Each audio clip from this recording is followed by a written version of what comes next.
The value of truth, the virtue of truth, is not something that is on frequent display in the book of Genesis. When God comes to Abraham and Sarah and tells them that they're going to have a child at a very advanced age, Sarah laughs and says, "My husband's too old." When God reports that story to Abraham, he reports it as Sarah laughed and said that she was too old. Obviously valuable because it helped keep peace in the family, but certainly not the value of truth is the predominant value. There are other kinds of stories where the untruth is more ambiguous.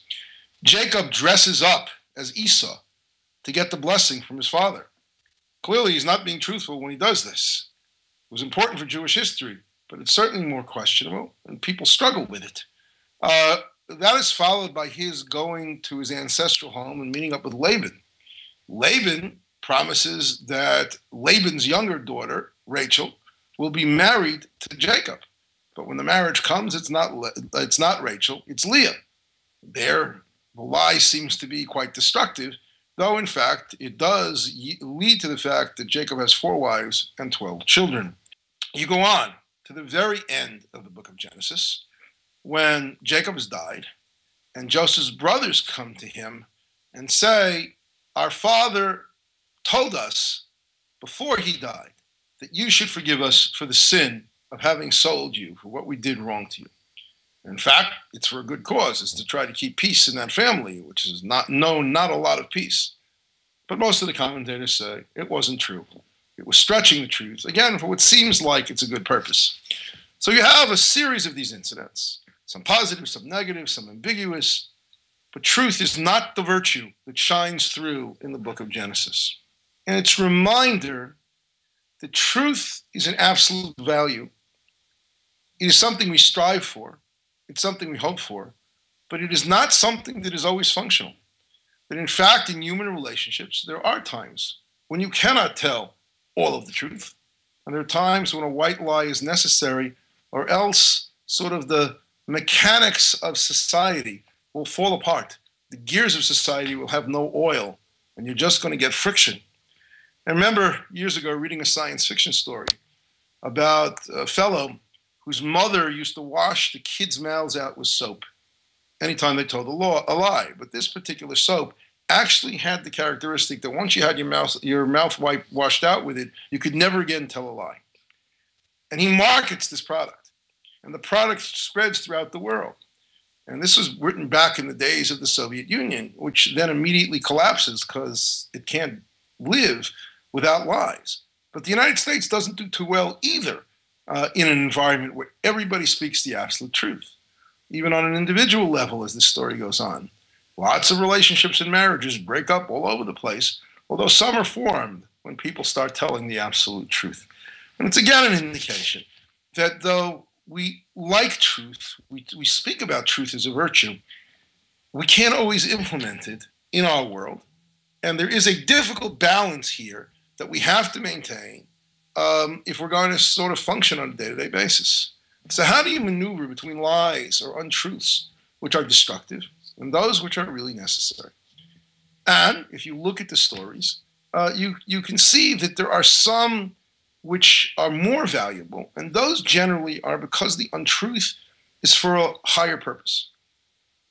God doesn't want Abraham resentful of Sarah because she said he was too old to have a child. The brothers don't want Joseph to take vengeance on them because of what they did, since they have asked for forgiveness. They have clearly indicated that they're sorry.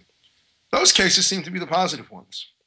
When Laban, for his own self-interest, decides to lie to Jacob and give him the wrong wife, that's clearly negative. And I think that's probably the basic understanding that we have about this ethical dilemma.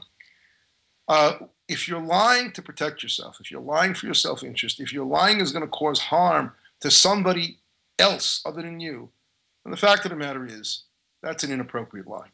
Then truth has to win out. But if telling an untruth will help smooth things out in relationships where it really doesn't matter that you have to know the truth. I mean, Abraham didn't need to know that Sarah had made fun of his old age. Then, in fact, telling an untruth may be not only necessary, but the absolutely right thing to do. And balancing those things is very difficult. There's a verse that we recite on the high holidays. It's a verse from the Bible that says, "Ha'emet v'hashalom ehavu." Truth and peace you shall love. But you know what? Loving truth and peace at the same time is precisely the dilemma we're talking about. Can you tell the absolute truth and maintain peace? Can you struggle for peace without occasionally bending the truth in order to preserve people's feelings and people's interests and integrity so that you can bring them together? And I would suggest to you that often we are pulled between these two poles of truth and peace, and we have to find a path between them that respects both sides, but occasionally has to give up one or the other, or else, again, we just can't function. How then do we find we operate? How then do we make this all work? Well, I've given one indication of how we do it, and that is by making sure that we are not doing this to be self-protective, to get out of trouble, for reasons that will hurt other people. But I think there's another one. There is one realm in which truth has to be absolute, and that's in being truthful with ourselves. When we get to a situation where we're pulled in these different directions, before we decide to lie or cover up or bend the truth, we have to be absolutely honest with ourselves as to what our motivations are and what the impact will be.